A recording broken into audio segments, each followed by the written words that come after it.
Vale, vamos a empezar el tema 10 de desarrollo.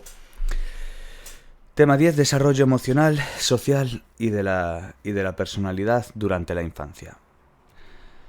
Vale, vemos que nos comienza con una, bueno, como siempre, con una introducción, donde nos dice que el niño es social por naturaleza, porque nace en un entorno social y necesita de dicho entorno para desarrollarse y ser competente, personal y socialmente. Su mundo emocional está íntimamente relacionado con el desarrollo y la personalidad, donde la competencia emocional es un nexo entre ambos, lo que supone pues la capacidad para ser consciente y gestionar las emociones propias y comprender las emociones de los demás. Las emociones tienen impacto en todos los ámbitos y repercusiones a lo largo de la vida. Las competencias emocionales básicas del bebé van expandiéndose, refinándose y regulándose a lo largo de la infancia. En una interacción entre la maduración cerebral, el desarrollo cognitivo y la experiencia social.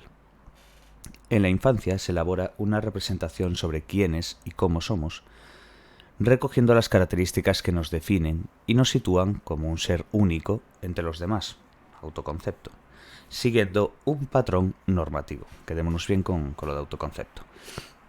Esto se produce en dos contextos sociales, la familia y la escuela, donde se adquieren pues, la autorregulación y el autoconcepto, así como su corolario valorativo, que es la autoestima. Las relaciones familiares y los estilos de crianza tienen gran relevancia en el desarrollo de la personalidad infantil. El contexto escolar favorece las relaciones entre iguales. Bien, punto 2. Cerebro y desarrollo emocional en la infancia.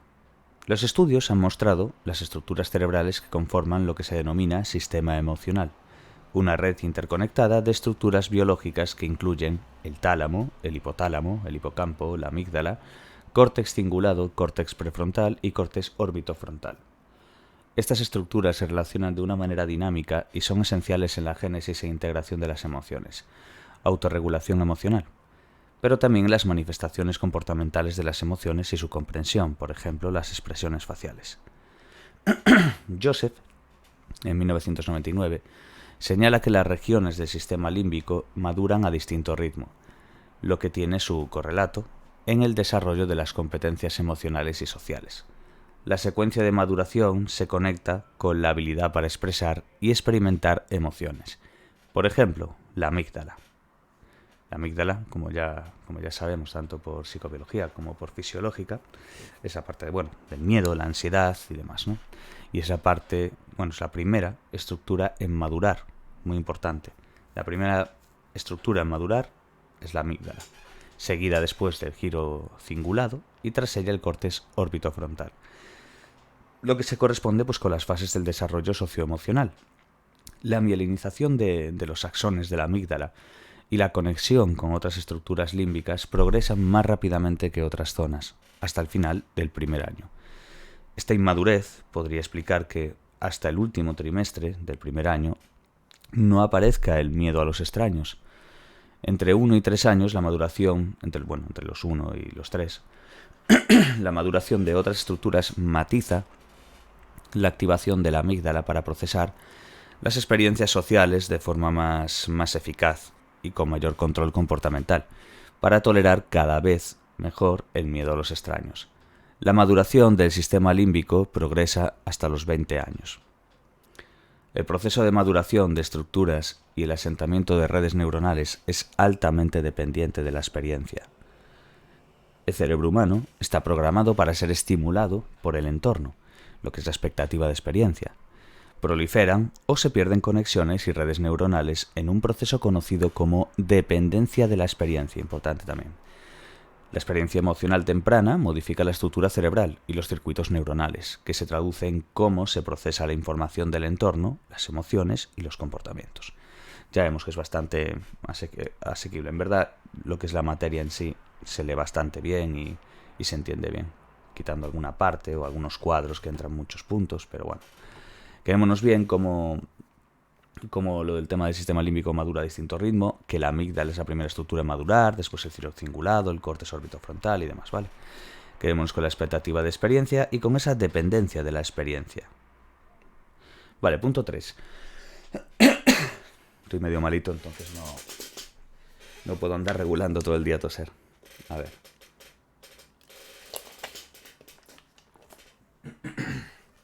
Punto 3. El desarrollo de las emociones durante la infancia. Schroff, en el 97, define las emociones como reacciones subjetivas ante acontecimientos o estímulos, que conllevan modificaciones de índole fisiológica y conductual. Desde el nacimiento, el ser humano es un ser social y emocionalmente competente. Ya expresa sus estados internos: malestar y bienestar. También se sintoniza con algunas expresiones emocionales del adulto. Las competencias emocionales progresan rápidamente en una secuencia, de emociones básicas a emociones complejas o autoconscientes. Esta secuencia responde al progreso en la maduración cerebral, al desarrollo cognitivo, la expansión de la experiencia social y a factores individuales. La competencia emocional del bebé se pone de manifiesto en las emociones básicas, hacia los 18 meses. El mundo emocional infantil y los correlatos fisiológicos y comportamentales son un refinamiento de las emociones básicas y aparecen emociones cualitativamente distintas, lo que serían las emociones secundarias. Y esto es muy importante, ya nos lo ponen en un recuadro para dejarnos bastante claro que lo quieren remarcar. Entonces, emociones secundarias o autoconscientes no tienen expresión facial directa y requieren tener conciencia de uno mismo y compararse con un referente. Eso es una emoción secundaria o autoconsciente. En el punto 3.1 nos habla de las emociones que no tienen una expresión directa, como puede ser el orgullo o la vergüenza.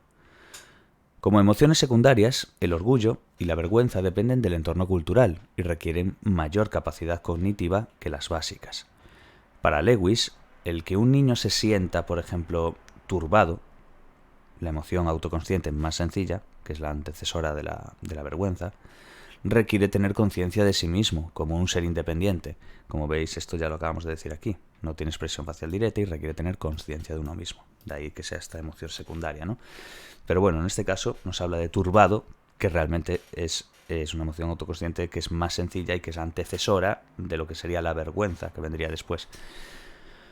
¿Cuándo aparece la capacidad de autorreconocimiento? Y esto es muy importante, ¿vale? Ya de estar haciendo las preguntas y todas estas cosas, bueno, ya sabéis, pues de exámenes anteriores se va viendo mucho lo que remarcan, y esta también es una de ellas.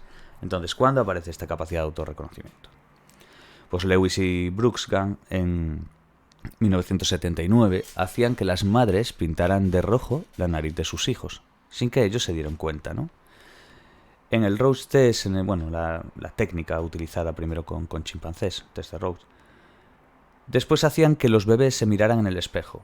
Algunos niños de 15 meses se llevaban la mano a la nariz y todos los de 2 años, mostrando que se reconocían, vamos. En otro estudio se mostraban fotos y vídeos a niños de entre 15 meses y 2 años. Hacia los 24 meses los niños se reconocían a sí mismos y acompañaban el reconocimiento con pronombres como yo o mí. El desarrollo del autorreconocimiento es procesual, a lo largo de los primeros años, cuando el niño se reconoce físicamente y va adquiriendo conocimiento de sí mismo.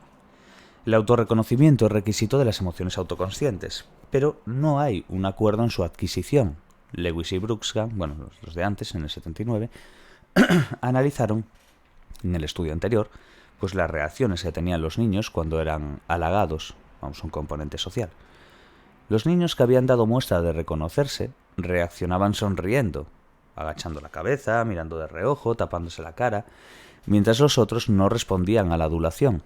Entonces se interpreta como muestra de una incipiente emoción de vergüenza.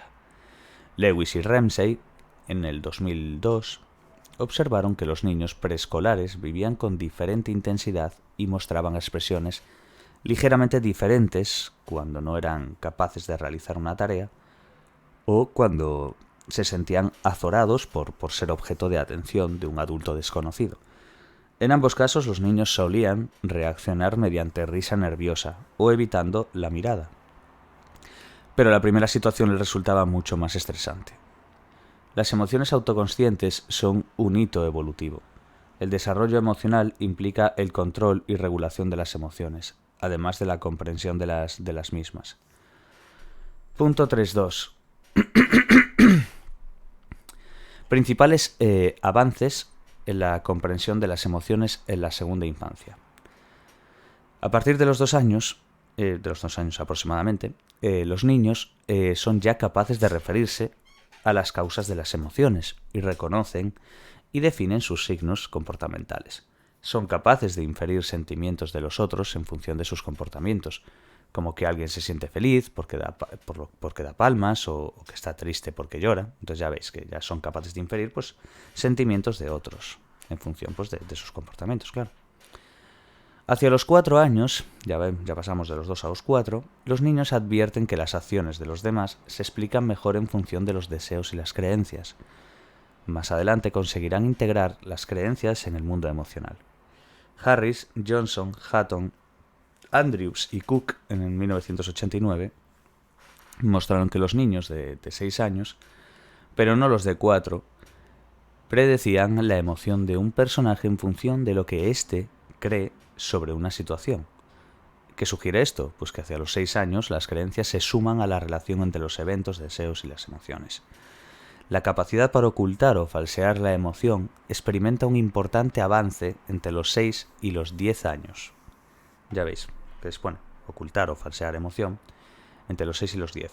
Va a haber ahí un importante avance, vamos.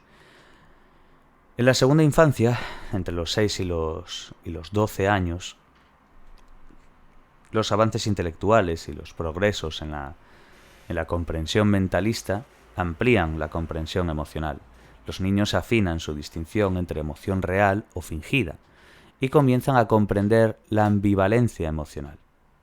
Tempranamente los niños hacen uso de lo que se conoce como normas de expresión, porque activan las expresiones acordes a una situación estandarizada, aunque no expresen su verdadera emoción.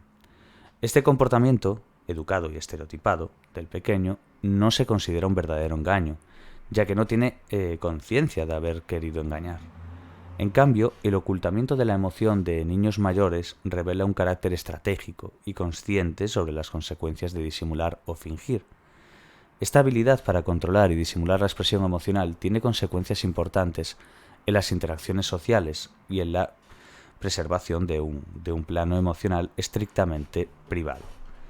El estado emocional de ambivalencia se define por la confluencia de sentimientos opuestos y puede experimentarse muy tempranamente. La ambivalencia emocional hacia la figura de crianza es sintomática de algunos apegos inseguros. Sin embargo, parece que no es hasta los 10-12 años cuando puede ser comprendida en un nivel conceptual. Antes de los 10 años, los niños suelen representar la ambivalencia emocional en una única emoción, o a lo sumo, consideran que hay 2 emociones contradictorias consecutivas.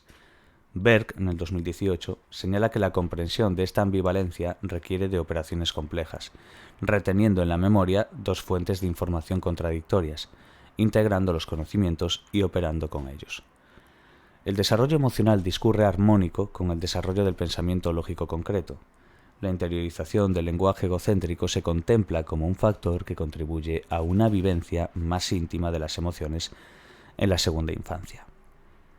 Entre los 7 y los 12, importante también ahora, el niño afianza su comprensión de los otros como seres psicológicos, vamos, con intenciones, emociones, opiniones. Al finalizar la infancia, el niño alcanza un conocimiento muy sofisticado del mundo emocional. Entonces, aquí lo importante, ya veis que os lo estoy leyendo así un poco del tirón porque realmente no es que tenga ningún tipo de complicación, yo creo. Simplemente quedarse sobre todo con los datos de a partir de los 2 hacia los 4, después en segunda infancia entre 6 y 12, saber lo que pasa. No nos van a preguntar mucho más complicado que eso. Y luego mirar esa parte que comentábamos de las contradictorias consecutivas. Cuando Berg nos señala que la comprensión de esta ambivalencia requiere de operaciones complejas, reteniendo en la memoria 2 fuentes de información, y luego vamos a ir viendo hasta que lleguemos al punto en el que nos dicen que entre los 7 y los 12 años el niño ya afianza su comprensión de los otros como seres psicológicos, ¿no? Sus intenciones y demás. Entonces, al finalizar la infancia, el niño ya alcanza un conocimiento muy sofisticado de lo que es el mundo emocional. Y esto es básicamente los principales avances en la comprensión de las emociones en esta segunda infancia. Luego, En el punto 3.3 nos viene la autorregulación emocional, donde Sarni, Campos, Camras y Wirrenton en 2006 nos dicen que los niños avanzan en sus capacidades para comprender las emociones, hablar de ellas, etiquetarlas y gestionarlas, utilizando pues la inhibición comportamental y el lenguaje, como cuando elaboran un acontecimiento traumático mediante su relato. Veamos ahora bien esto, el tema de regulación emocional y autorregulación, como conceptos en sí, ¿vale? Lo que nos aparece en este cuadro, vamos. Vemos regulación emocional, capacidad para gestionar y modular las propias emociones en función de las demandas del contexto. Vamos, cómo regulas tú tus emociones, básicamente. Luego, la autorregulación, que es una gestión eficaz de los estados fisiológicos y comportamentales para tomar el control de la experiencia emocional. ¿Cómo lo autorregulas? Vamos. La autorregulación se efectúa pues captando y procesando ajustada y apropiadamente los estímulos y reaccionando ante los estímulos de una manera adaptativa, tanto fisiológica como comportamentalmente. El cuidador principal asume los primeros meses el papel de regulador psicobiológico del bebé, ya que las estructuras neurológicas tienen un desarrollo pues lógicamente todavía lento. Por ello se habla de corregulación más que de autorregulación, a la espera pues de una maduración biológica y afectiva del niño para que después ya pueda ir dando. Vale, tabla 10.1, muy importante. Bueno, ya os lo imaginaréis, porque en este libro lo de las tablas es clave. Entonces, vamos a ir viendo. Bueno, vamos a leerla entera, de hecho. Tabla 10.1, el desarrollo de la autorregulación. Edad, y vamos a ir citando. En este caso, pues entre los 0 y los 3, bueno, desde el nacimiento hasta los 3. ¿Qué tenemos entre 0 y 3 meses? Pues vamos a ver las competencias de autorregulación, que vamos a ir citando conforme a su edad, dentro de este desarrollo de autorregulación.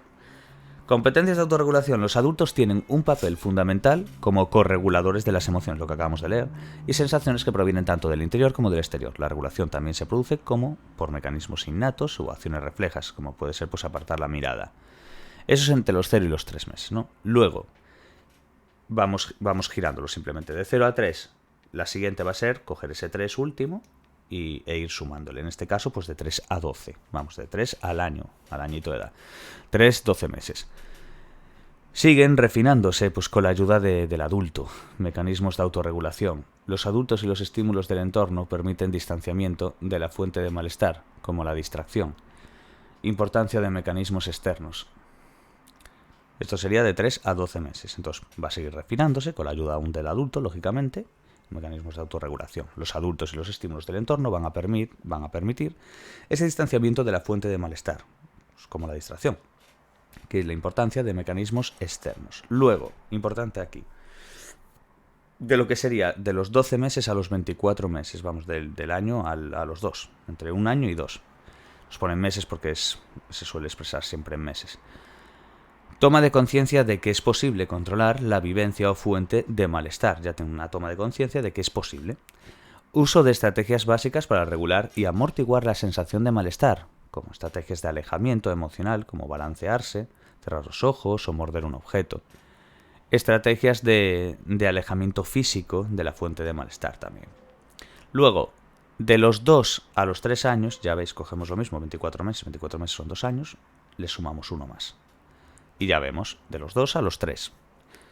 Incremento y refinamiento de competencias para A. Pedir ayuda para regulaciones emocionales displacenteras, importancia de la verbalización de la emoción y de la fuente de esta. Utilizar estrategias constructivas como verbalizar y elaborar las situaciones que producen estrés, pues mediante juegos o comentarios tendentes a rebajar el nivel de tensión.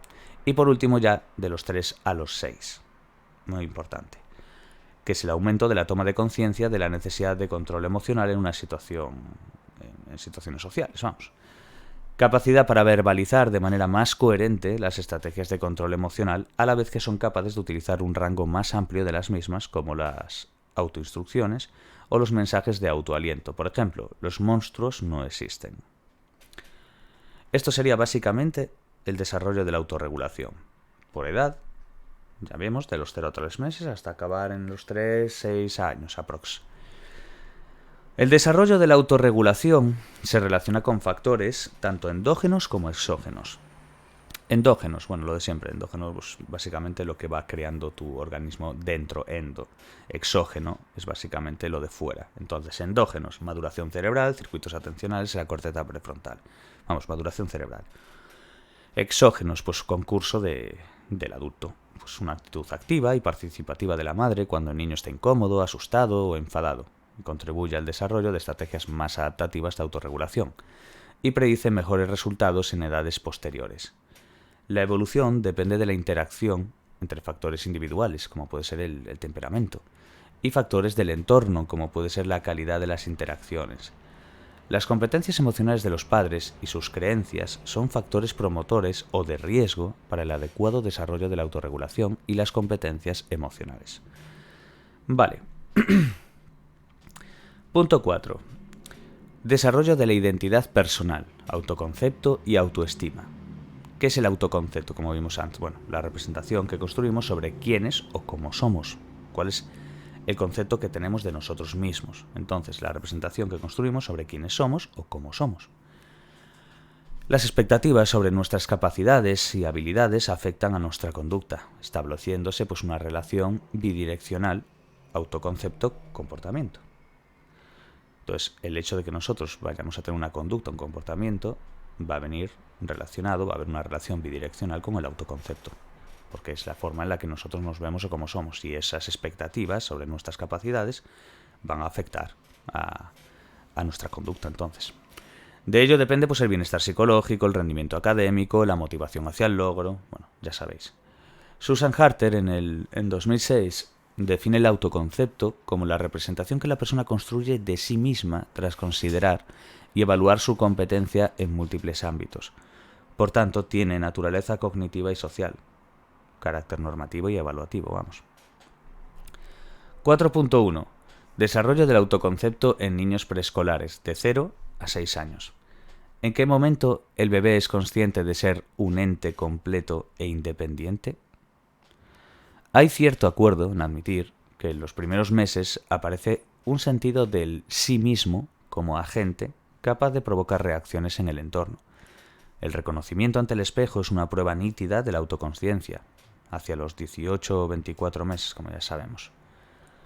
El sentido de sí mismo incrementa las emociones sociales hacia el segundo año. Entonces, entendamos este desarrollo del autoconcepto en los niños pues, preescolares de 0 a 6 años. Ya vemos, como el típico, bueno, la prueba anterior ya nos lo citó, del reconocimiento ante el espejo, la prueba de la autoconsciencia, básicamente, que es entre los 18 y los 24 meses, a los 2 años, aprox. Entonces, el sentido de sí mismo incrementa, el sentido de sí mismo incrementa las emociones sociales hacia lo que sería el segundo año. Schaffer y Kipp, en el 2013, señalan que las interpretaciones del adulto y las narraciones sobre vivencias juntos ayudan a que el niño consolide una primera imagen de sí como un ente estable. En la etapa preescolar se suele suscitar una visión del self optimista y motivante, reforzando a los niños con generosidad y con la idea de que el éxito depende del esfuerzo y de la perseverancia. Se refuerza con comparaciones intraindividuales, actuaciones pues de la misma persona en el pasado, aportando pues un balance positivo. Así el niño se percibe como altamente competente y es reticente a los juicios en contra. El nombre y el género son los primeros atributos que comienzan a definir la imagen del niño.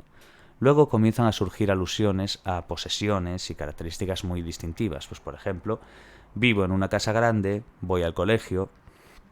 Harter en el 2006 señala que la tendencia a la dicotomía de todo o nada de los preescolares se manifiesta en el sobreuso en términos extremos y opuestos, y podría ayudar a entender la mayor disposición de los niños pequeños a arrogarse adjetivos positivos. En las primeras interacciones sociales son frecuentes los alardes sobre las posesiones y habilidades, en lo que parece un intento de afianzar una identidad incipiente.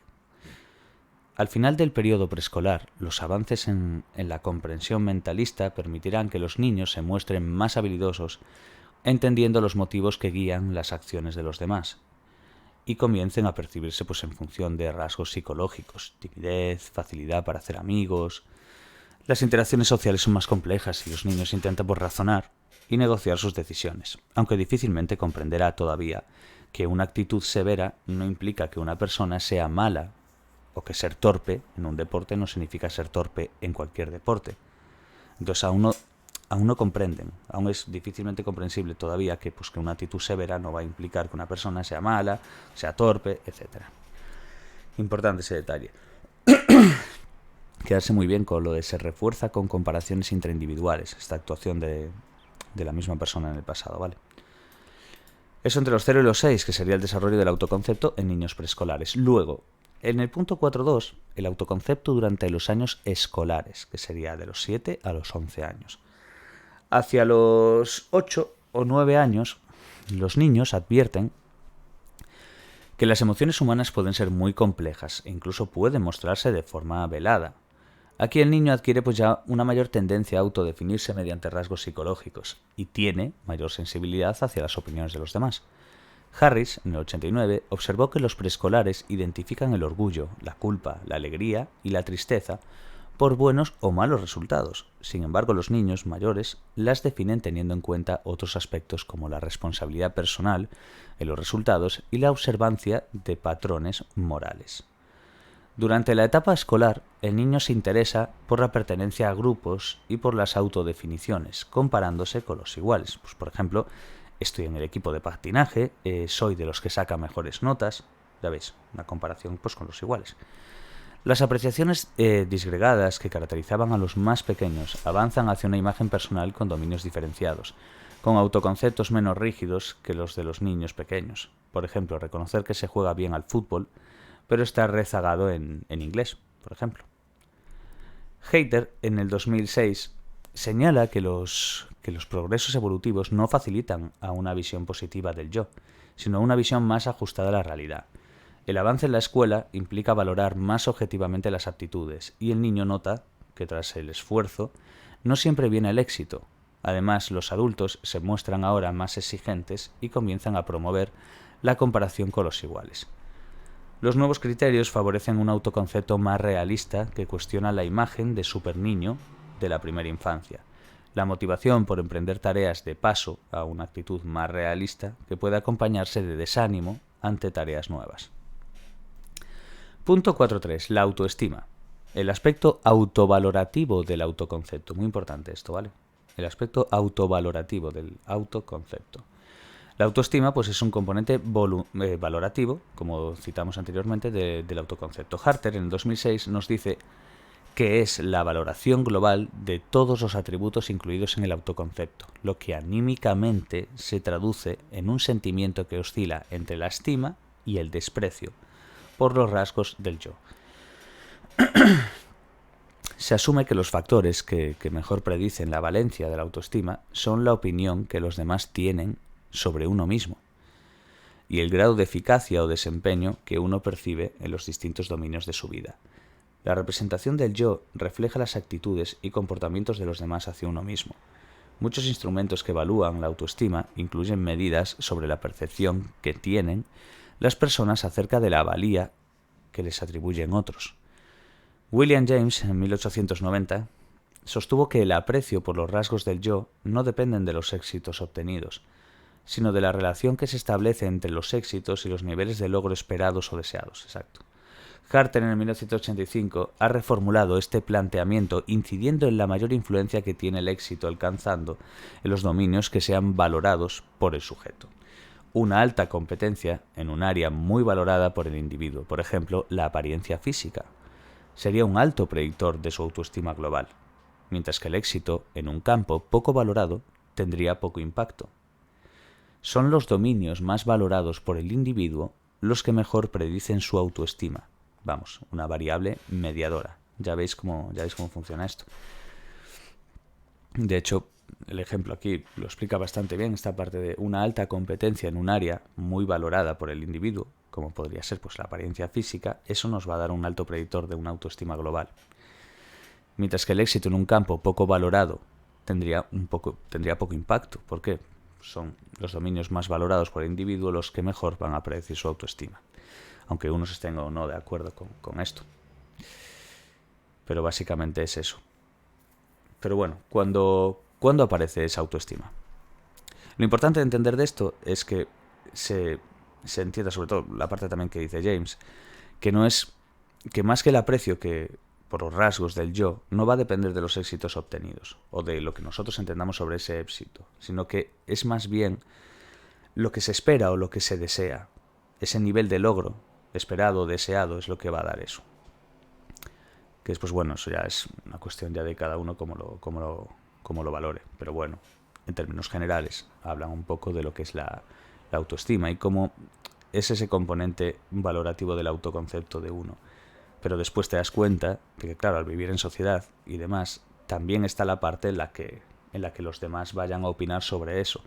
Entonces, irónicamente después, una alta competencia en un área que esté muy valorada por el individuo, pues por ejemplo, en este caso pues es la apariencia física, pues eso nos va a decir, nos va a dar un alto predictor de una autoestima global, o la interpretación de ello al menos.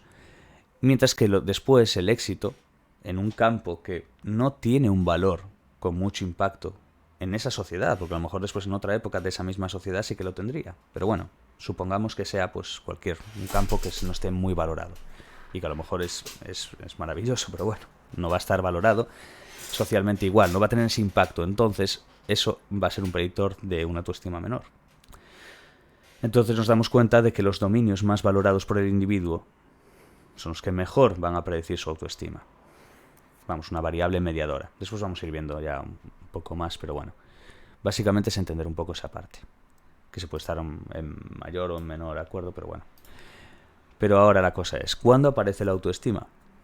Pues Harter, en el 2006, sostiene que la autoestima no es un listado inconexo de las cosas que hacemos bien, sino un juicio que emerge tras considerar los distintos aspectos del yo y realizar una abstracción, por lo que no cree que la autoestima pueda formarse de una forma explícita antes de los 7 u 8 años. Entonces quedémonos con eso, ¿vale? No cree que se pueda formar antes de los 7 u 8 años, Harter. Vale, perfecto. Luego tendríamos... Es que yo tenía pensado dividir este vídeo en dos, pero es que a lo mejor hasta nos renta acabarlo todo en uno ya. Sí, total, mira, ya que empezamos. 5. El papel de los padres en el desarrollo socioemocional infantil.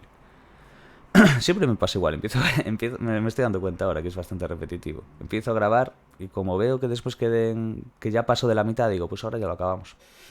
A lo mejor es un poco pesado hacerlo del tirón, no sé.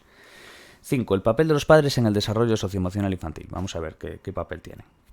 Desde la teoría del apego se propone a la familia como el primer contexto que impacta en el desarrollo, siendo los padres las figuras que modulan y guían las competencias emocionales y sociales de sus hijos. Es un sistema en el que todos los miembros se influyen mutuamente. Las prácticas parentales se utilizan para transmitir a los hijos las normas y comportamientos socialmente aceptables o no deseables, socialización. Los estilos de crianza son un constructo psicológico que se refiere a un clima emocional. Punto 5.1. Impacto de los estilos educativos en el desarrollo. Vamos a ver. Los estudios sobre la autoridad, en el contexto de las relaciones padres e hijos de Diana Baunint, en 1975 y 2013, permitieron establecer el ámbito de investigación sobre estilos parentales de socialización y su impacto en el desarrollo. La autora registró y analizó las interacciones de 134 niños de 3 años con sus padres. Categorizó los comportamientos y las respuestas en torno a dos grandes dimensiones: control y receptividad o afecto. Vamos con control. Control se refiere al nivel de presión o demanda de los padres para que los hijos ajusten su comportamiento a las órdenes o límites impuestos por ellos. Receptividad o afecto hace referencia al grado de apoyo o cercanía emocional a la sensibilidad y disponibilidad de los padres ante las demandas o necesidades de sus hijos. La aceptación del niño y sus características, así como la implicación de los padres en la crianza. En ambas dimensiones pueden darse niveles altos o bajos. Su combinación da lugar a 3 tipos de crianza. Tenemos la autoritaria o autoritario, disciplina autoritaria. La 2, no restrictivo o permisivo, la disciplina permisiva. Y la 3, la democrática, que es la disciplina autoritativa. No confundir con autoritaria. McCovey y Martin en 1983 distinguieron 4 tipos, negligente e indiferente. Un cuarto tipo, negligente e indiferente. En estudios posteriores se incluye el grado de aceptación del niño, la implicación de los padres y el grado de autonomía que los padres vayan a conceder. Punto 5.1.1. Características de los estilos educativos y su impacto en el desarrollo. Vamos a ir viendo en cada uno de ellos los estilos que acabamos de citar. Democrático, autoritario, permisivo y luego el indiferente, negligente. Lo que acabamos de decir ahora, pero bueno, metiéndonos un poquito más en materia. Los estilos educativos son tendencias de comportamiento general de los padres. Los padres exhiben diferentes balances entre el grado de control y la demostración de afecto. Estilo educativo democrático. Pues los padres tienen elevado control sobre sus hijos para la interiorización progresiva de normas, valores y pautas de comportamiento. Las normas son flexibles según las necesidades evolutivas del menor. Emplean el razonamiento, la negociación y el diálogo. Utilizan consecuencias negativas dentro de un contexto de afecto, ajustado y con implicación emocional. El niño tiene derechos, vulnerabilidades y competencias. En casos extremos se recurre a argumentos de autoridad. La comunicación es bidireccional, se fomenta la autonomía y los niños son sujetos activos. Los padres guían y promueven. Estos niños suelen mostrar buenas competencias sociales, puntuaciones mayores en autoestima e independencia. Luego, en el estilo educativo autoritario, pues los padres tienen elevado control sobre el comportamiento de los hijos, como ya habremos interpretado por lo de autoritario.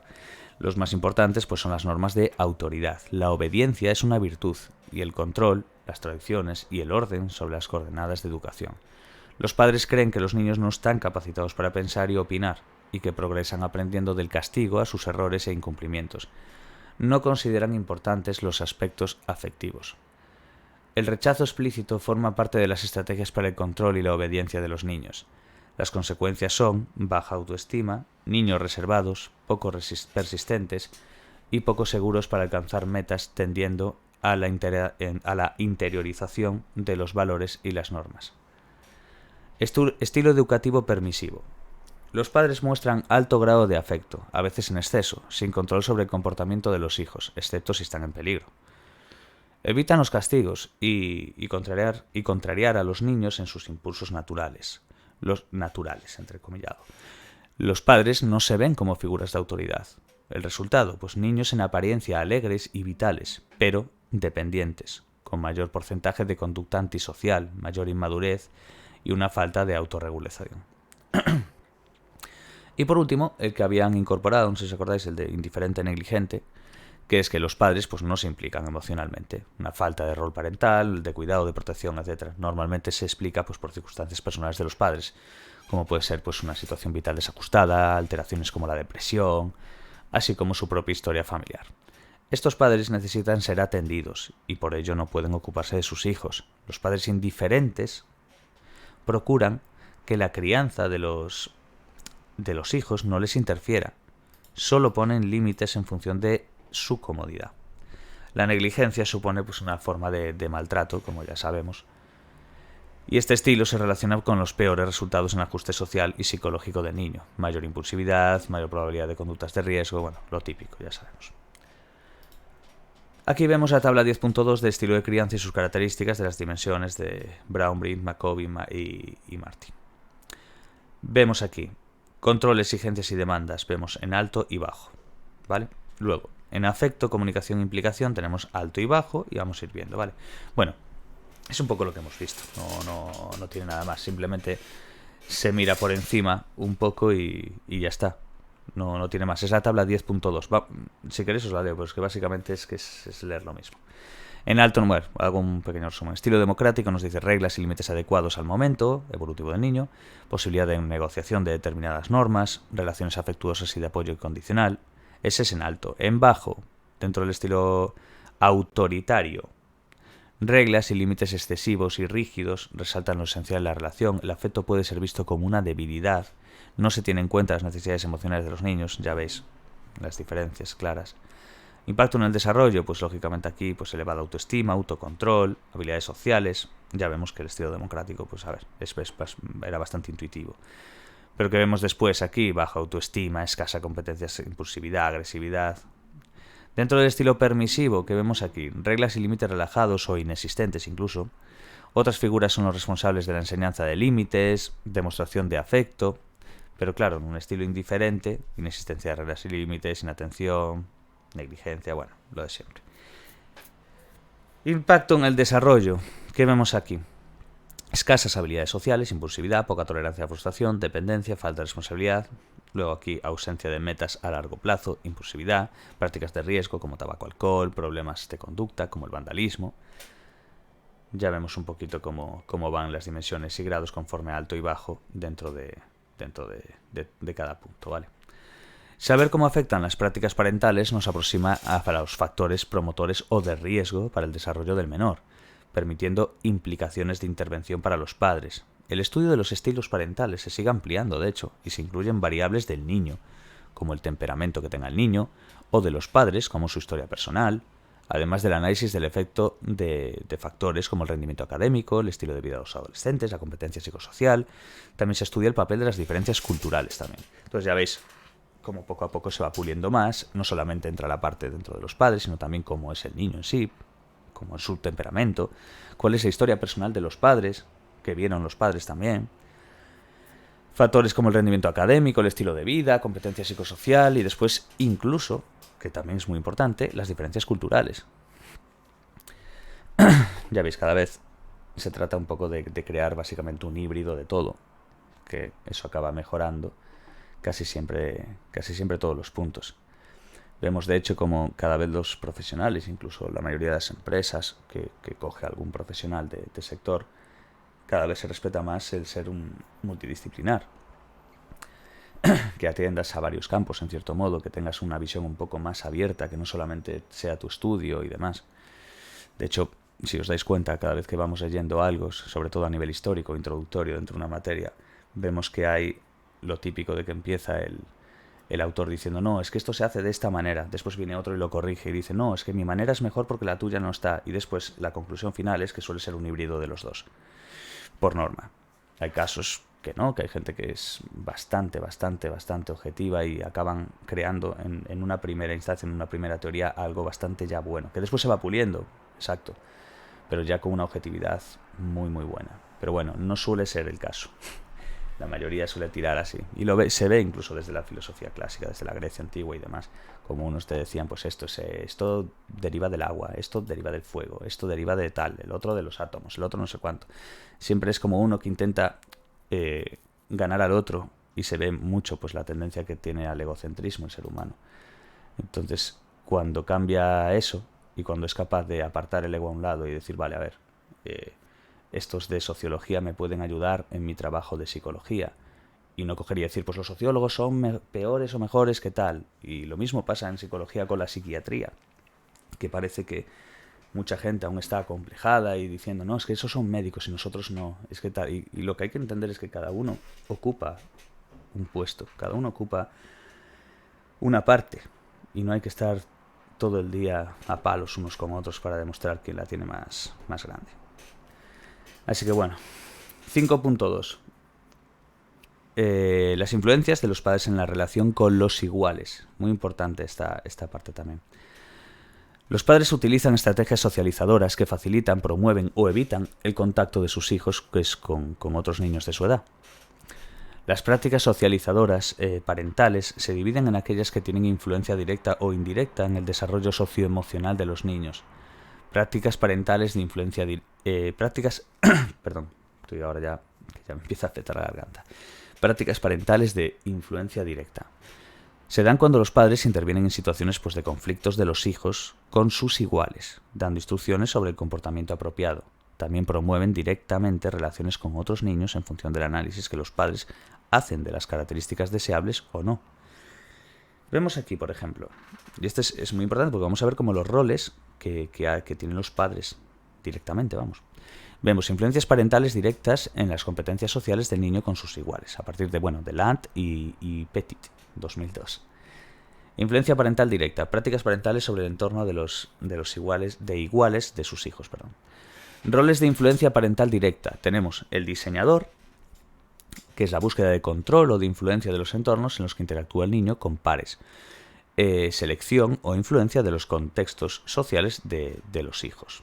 ¿Cuáles son las acciones que tienen? Pues elecciones de los vecinos o amigos cercanos, por ejemplo, en los parques. Actividades después de la escuela, pues elegir un deporte, actividad y demás. Lo van diseñando, lo van perfilando, por así decir. Mediadores, pues es un puente entre lo que es la familia y el grupo de iguales. Ayuda en la búsqueda y el mantenimiento de las relaciones sociales de los hijos. Un mediador, vamos. ¿Qué es lo que hacen? ¿Cuáles serían algunas de sus acciones? Como por ejemplo, pues iniciación o iniciando contactos informales con otros niños, llevándolos a casa de otros niños o invitándolos a otros a la suya, creando oportunidades en grupos informales, facilitando compañeros de juegos con un niño en particular y en grupo. Luego tendríamos el supervisor. ¿Qué hace un supervisor? Pues supervisar. Supervisan y regulan las interacciones de los niños con sus compañeros. ¿Qué hacen? Intervenir directamente en la iniciación o en el transcurso de los juegos. Supervisar e intervenir de manera indirecta, procurando pues, que el entorno de juego sea seguro, proponiendo actividades para elegir y demás. Y luego el asesor consultor, que es el consejo en el ámbito privado sobre posibles soluciones a las dificultades socioemocionales de los hijos. Entonces, cuando no están presentes los iguales, guiando a los hijos para generar soluciones o elaborar situaciones difíciles, por ejemplo, pues en charlas en el coche, a la hora de dormir. Ese sería un poco la parte de asesor consultor. Prácticas parentales de influencia indirecta ahora. Bueno, las que hemos visto son de influencia directa, ya se ha entendido. Ahora, las indirectas se refiere a aspectos de las relaciones entre lo que son los padres e hijos que afectan a la calidad de las relaciones con los pares, como el tipo de apego, los estilos parentales y las cogniciones parentales, pues percepciones, actitudes y creencias. Los niños con apego seguro tienen mejor ajuste con sus iguales y el estilo democrático es más beneficioso. Ya hemos visto, bueno, ya lo dije yo antes, pero bueno, yo creo que se entendía bien. De hecho, la mitad de las otras cosas pues se veía que tenía muchos aspectos negativos, ¿no? Como ese aspecto más autoritativo ya dejaba al niño con una autoestima mucho más baja y que, claro, todo eso va a traer una serie de consecuencias muy negativas. Entonces, bueno, pues los niños con apego seguro pues tienen un mejor ajuste con sus iguales y el estilo democrático pues va a ser más beneficioso. Luego, en el punto 6, vemos las relaciones de amistad. Y vemos que en la relación de niños-adultos hay una jerarquía donde la responsabilidad descansa en el adulto. Entonces, las relaciones con iguales promueven la negociación y el desarrollo de la comprensión de uno mismo, además de la construcción de nociones morales. Algunos autores hablan de una sociedad de los niños o una cultura de iguales, para reivindicar una organización que se separa de la sociedad adulta. En esta cultura se muestran ciertos códigos sobre el modo de vestir y actuar, que son casi imperceptibles para los adultos, pero un punto de referencia para el desarrollo del autoconcepto del niño. La cultura entre iguales incluye perspectivas diferentes a la de los adultos en asuntos como la agresión, la reciprocidad, en la agresión que es más tolerada entre niños. Vemos como en la primera infancia... Sí, de hecho ya se acabó el tema aquí, ahora que lo pienso. Sí. Mira, al final lo hice puesto en un vídeo. Primera infancia, de 0 a los 2 años, nos dice que a partir del segundo año el niño empieza a mostrar interés por sus iguales y a tener amistades. Luego en la etapa preescolar, que es, bueno, entre los 2 y los 6, las amistades son controladas o propiciadas por los padres. La amistad en etapa preescolar se describe como interacciones inestables donde los niños no siempre eligen para jugar a los mismos niños y pueden dejar de hacerlo con facilidad por conflictos interpersonales. En estas edades los niños tienden a elegir entre los amigos que comparten edad, sexo y estilo de comportamiento, similitud. Preferentemente eligen niños prosociales y evitan a los agresivos o retraídos. Todavía entienden la amistad desde una perspectiva egocéntrica, teniendo dificultades para comprender que otros viven el mismo acontecimiento de manera diferente. Y por último, la etapa escolar, de los 6 a los 12, que es la amistad en etapa escolar se va a caracterizar ya porque los niños eligen, promueven y mantienen de manera activa las interacciones. Las relaciones se hacen más estables, los niños siguen prefiriendo compañeros del mismo sexo, prefiriendo a los que muestran cariño y preocupación por ellos. Los niños ya son capaces de descentrarse de sus pensamientos y sentimientos, tomando en cuenta a sus iguales como seres con pensamientos, ideas, etc., diferentes a las suyas, poniéndose pues en su lugar. Esto contribuye a la cooperación y ayuda recíproca. En la escuela también pueden aparecer relaciones y conductas problemáticas y negativas, lógicamente, que eso que bueno conocemos como bullying, vamos, como en el caso del hostigamiento o acoso escolar, bullying, ahí está, ¿ves? Bueno, nos aparece aquí la imagen de no más bullying. Vale, pues lo dejamos por aquí. Justo acabamos el tema. Y ya después en el siguiente vídeo ya nos meteríamos con desarrollo social y de la personalidad en la adolescencia. Ya veis que vamos aumentando en edad. Así que bueno, lo dejamos por aquí y hasta el próximo vídeo. Un saludo a todos, hasta la próxima. Chao, chao.